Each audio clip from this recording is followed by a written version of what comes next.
চাকরি প্রত্যাশী ভাই ও বোনেরা, আপনারা যারা পরীক্ষা দিবেন আপনাদের পরীক্ষাটি লিখিত হবে। আমি আবারও বলি, আপনারা যারা পরীক্ষা দিবেন আপনাদের পরীক্ষাটি লিখিত। আজকে একটি লিখিত পরীক্ষার প্রশ্ন প্যাটার্ন নিয়ে এসেছি। ইনশাল্লাহ এই প্যাটার্ন থেকে 35 থেকে 40 নাম্বার অনায়াসে কমন পাবেন। শুধু ধৈর্য সহকারে সম্পূর্ণ ভিডিওটা দেখেন, আপনি পরীক্ষায় পাশ করতে পারবেন। পরীক্ষার প্রশ্ন প্যাটার্ন যেমন থাকবে সেম প্যাটার্নে আমরা একটি চূড়ান্ত সাজেশন তৈরি করেছি, একদম শর্ট করে। এই স্পেশাল চূড়ান্ত সাজেশনটি নিতে স্ক্রিনে দেওয়া হোয়াটসঅ্যাপ নাম্বার রয়েছে, ইমো নাম্বার রয়েছে, দুটোর মধ্যে যে কোনো একটি মেসেজ করে সাজেশনটি সংগ্রহ করুন। সাজেশনের মূল্য 100 টাকা। শুধু হোয়াটসঅ্যাপ অথবা ইমোতে যে কোনো একটাই মেসেজ করে সাথে সাথে সাজেশনটি সংগ্রহ করবেন। আমি অবশ্যই বলি, যারা যারা পরীক্ষা দিবেন অবশ্যই প্রত্যেকে সাজেশনটি সংগ্রহ করবেন। ইনশাল্লাহ আপনারা পরীক্ষায় পাশ করে যাবেন। আপনি মনে করেন আপনাদের পরীক্ষার প্রশ্ন প্যাটার্নটা যেমনভাবে সাজানো হবে সেম প্যাটার্নে আমাদের সাজেশনটি সাজানো। আপনারা যেন আমাদের সাজেশনটি পড়ে পরীক্ষা উত্তীর্ণ হয়ে যান সেম প্যাটার্নে, এর জন্য আমরা সাজেশনটি তৈরি করেছি। আমরা মূল কথায় চলে যাই। লিখিত পরীক্ষাটা কি, ওটা আগে আমাদের বুঝতে হবে। কারক ও বিভক্তি থেকে থাকবে, তারপর এক কথা প্রকাশ থেকে থাকবে, বিপরীত শব্দ থাকবে, ইংরেজি থেকে ট্রান্সলেট থাকবে, ভয়েস থেকে থাকবে, প্রিপোজিশন থেকে থাকবে, তারপরে অঙ্ক থাকবে, সর্বশেষ সাধারণ জ্ঞান থাকবে। লিখিত পরীক্ষাটা এতটুকুই। আমি কিন্তু সম্পূর্ণ প্যাটার্নটা দেখিয়ে দিচ্ছি, আপনারা দেখেন। হ্যাঁ, সর্বপ্রথম রয়েছে কারক ও বিভক্তি নির্ণয় করুন। এখানে 5টা দেয়া থাকবে, 5টার জন্য 5 মার্ক, অর্থাৎ প্রত্যেকটার জন্য 1 নাম্বার করে, ঠিক আছে। তারপরে 2 নাম্বারে রয়েছে বাক্য সংক্ষেপণ করুন। বাক্য সংক্ষেপণ করুন, এখানে 5টা দেয়া থাকবে, 5টার জন্য 5 মার্ক কিন্তু আপনারা পেয়ে যাবেন।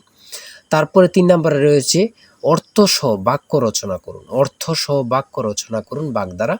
আপনারা এখানে 3টা থাকতে পারে, 5টা থাকতে পারে, প্রত্যেকটার জন্য 1 নাম্বার করে। হ্যাঁ, তারপরে রয়েছে সমার্থক শব্দ লিখুন। এখানে 2টা দিয়েছে, অনেক সময় সমার্থক শব্দ থাকে না, ঠিক আছে, এটা থাকলেও থাকতে পারে। হ্যাঁ, তারপরে রয়েছে 5 নম্বরে রয়েছে প্রবাসী আয় বৃদ্ধিতে করণীয় বিষয়ে সংক্ষিপ্ত প্রবন্ধ রচনা করুন। এখানে কিন্তু বর্তমানে প্রবাসী যারা রিমিটেন্স পাঠায়, এটা কিন্তু খুবই গুরুত্বপূর্ণ বাংলাদেশের জন্য। এই সম্পর্কে কিন্তু আপনাদের শর্ট করে একটি রচনা লিখতে বলবে, এটার জন্য কিন্তু 5 নাম্বার। হ্যাঁ, তারপরে সংক্ষেপে কয়েকটি প্রশ্ন থাকবে। তাই বলি অবশ্যই আমাদের চ্যানেলটি সাবস্ক্রাইব ও পেজটি ফলো দিয়ে রাখবেন। কেন?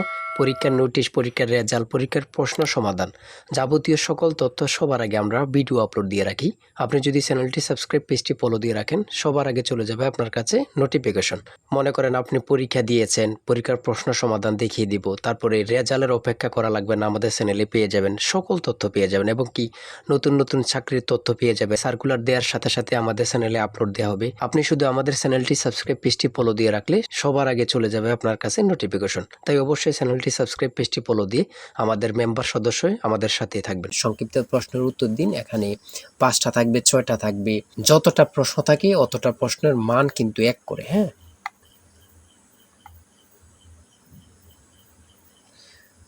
তারপরে 7 নম্বরে কি দেওয়া হয়েছে আমরা দেখি। এদিক দিয়ে আছে সংক্ষিপ্ত প্রশ্ন, এনবি এর পূর্ণরূপ কি, এগুলো দিয়েছে। হ্যাঁ, তারপরে 7 নম্বরে দিয়েছে প্রিপোজিশন। 7 নম্বরে দিয়েছে প্রিপোজিশন, 5টা থাকবে, 5টার জন্য 5 মার্ক। হ্যাঁ, তারপর 8 নম্বরে রয়েছে write the meaning of following fires. হ্যাঁ, এখানে 5টা থাকবে, 5টার জন্য 5 নাম্বার। অর্থাৎ আমি বলি যতটি প্রশ্ন থাকবে ঠিক অত নাম্বার থাকবে। হ্যাঁ, একটা থাকলে 1 নাম্বার, 2টা থাকলে 2 নাম্বার, এমনভাবে কিন্তু লিখিত পরীক্ষা অনুষ্ঠিত হয়ে থাকে। তারপরে এখানে 9 নম্বরে দিয়েছে ক্লাইমেট চেঞ্জ, একটা প্যারাগ্রাফ শর্ট করে। হ্যাঁ, আপনারা 5 নম্বরে একটা প্যারাগ্রাফ থাকবে, এখানে ট্রি প্ল্যান্টেশনও থাকতে পারে, অন্য প্যারাগ্রাফও থাকতে পারে, লোডশেডিংও থাকতে পারে, অন্য প্যারাগ্রাফ থাকতে পারে। আমাদের সাজেশনে কিন্তু এই প্যারাগ্রাফগুলো সমাধান দেয়া আছে। হ্যাঁ, সমাধান সহ দেয়া আছে। আমার এখানে যেভাবে দেয়া আছে সেমভাবে কিন্তু আমাদের সাজেশনে দেয়া আছে। তারপরে আমরা ইংরেজি অংশ শেষ করেছি, গণিত অংশ দেখি।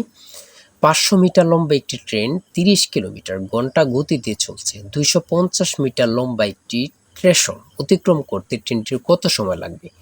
এখানে যেমনভাবে প্রত্যেকটি অঙ্ক ইংরেজি, বাংলা সকল কিছুর ব্যাখ্যা দেয়া আছে, সেমভাবে কিন্তু আমাদের সাজেশনে ব্যাখ্যা দেয়া আছে। হ্যাঁ, এগুলো আপনারা দেখে নেন, সমাধানটা দেয়া আছে। তারপরে মান নির্ণয় থেকে একটা অঙ্ক দিয়েছে। প্রত্যেকটা অঙ্কের জন্য কিন্তু 5 নাম্বার করে। প্রত্যেকটা অঙ্কের জন্য কিন্তু 5 নাম্বার করে। একটি দ্রব্য 378 টাকায় বিক্রয় করলে যত ক্ষতি হয়, 450 টাকায় বিক্রয় করলে তার 3 গুণ লাভ হয়। দ্রব্যটির ক্রয় মূল্য কত? অঙ্কটা সমাধান দেয়া আছে, আপনারা দেখে নিন। তারপরে রয়েছে 13 নম্বর, একটি শ্রেণীতে যতজন ছাত্র আছে প্রত্যেকটি তত টাকা করে দিলে মোট ৬,৫৬১ টাকা হয়। ছাত্র সংখ্যা কত? হ্যাঁ, এখানে সমাধানটা দেয়া আছে, আপনারা দেখে নিন। সর্বশেষ সংক্ষিপ্ত প্রশ্ন উত্তর। এখানে পূর্ণরূপ থেকে প্রশ্ন থাকবে, একটা বলেন দুইটা বলেন, প্রশ্ন থাকবে পূর্ণরূপ থেকে। হ্যাঁ, এখানে যেমন দিয়েছি এটিএম এর পূর্ণরূপ কি, তারপরে রয়েছে জাতিসংঘের নামকরণ করেন কি, অথবা জাতিসংঘ সনদ কবে কার্যকর হয়। হ্যাঁ, এখানে যেই সাধারণ জ্ঞানগুলো নিয়েছে খুবই গুরুত্বপূর্ণ। কোন অক্ষাংশকে মকর ক্রান্তি এবং কোন অক্ষাংশকে কর্কট ক্রান্তি বলা হয়। তারপরে রয়েছে 2025-2026 অর্থ বছরের প্রস্তাবিত বাজেট কত। বর্তমানে বাংলাদেশের মানুষের মাথাপিছু আয় কত। খুবই গুরুত্বপূর্ণ একটি প্রশ্ন। আয়তন বাংলাদেশের সবচেয়ে বড় জেলা এবং সবচেয়ে ছোট জেলার নাম লিখুন। খুবই গুরুত্বপূর্ণ। বর্তমানে যে প্রশ্নগুলো আসে সেগুলো নিয়ে কিন্তু আমাদের সাজেশনটি রচিত। তারপরে রয়েছে জাতীয় স্মৃতিসৌধ ও কেন্দ্রীয় শহীদ মিনারের স্থপতি কে। এটা কিন্তু অনেক চাকরির পরীক্ষায় আসে। হ্যাঁ, তারপরে রয়েছে পদ্মা নদী বাংলাদেশে কোন জেলা দিয়ে প্রবেশ করেছে। বাংলাদেশ ও মায়ানমারকে বিভক্তকারী নদীর নাম কি? নাফ নদী। এটা কত পরীক্ষা যে আসছে আল্লাহ ছাড়া কেউ জানে না। বিভক্তকারী নদীর নাম হচ্ছে নাফ নদী। হ্যাঁ, আইসিসি এবং ফিফা এর সদর দপ্তর কোথায়? খুবই গুরুত্বপূর্ণ। 2024 সালে শান্তিতে নোবেল পুরস্কার পেয়েছেন কে? তিনি কোন দেশের নাগরিক? তারপরে সর্বশেষ যে প্রশ্নটি রয়েছে সেটা হচ্ছে বাংলাদেশের জাতীয় পতাকা ডিজাইনার কে? জাতীয় পতাকার দৈর্ঘ্য ও প্রস্থের অনুপাত কত? খুবই গুরুত্বপূর্ণ এই প্রশ্নটি। হ্যাঁ, আমি আশা রাখি প্রত্যেকে এই প্রশ্ন প্যাটার্নটা দেখবেন এবং কি আমাদের সাজেশনটি সংগ্রহ করতে এই নাম্বারে জিসান স্যারের চূড়ান্ত সাজেশন কিনতে হোয়াটসঅ্যাপ অথবা ইমোতে মেসেজ করবেন। শুধু হোয়াটসঅ্যাপ অথবা ইমোতে মেসেজ করে সাথে সংগ্রহ করেন। আমি আশা রাখি প্রত্যেকে আমাদের সাজেশনটি সংগ্রহ করবেন। ইনশাল্লাহ আমাদের সাজেশনটি পড়ে পরীক্ষা দিতে গেলে আপনি উত্তীর্ণ হয়ে যাবেন। আর অবশ্যই আমাদের চ্যানেলটি সাবস্ক্রাইব করে আমাদের পাশে থাকবেন। আজকের ভিডিও এই পর্যন্ত। সবাই ভালো থাকবেন, সুস্থ থাকবেন। আল্লাহ হাফেজ।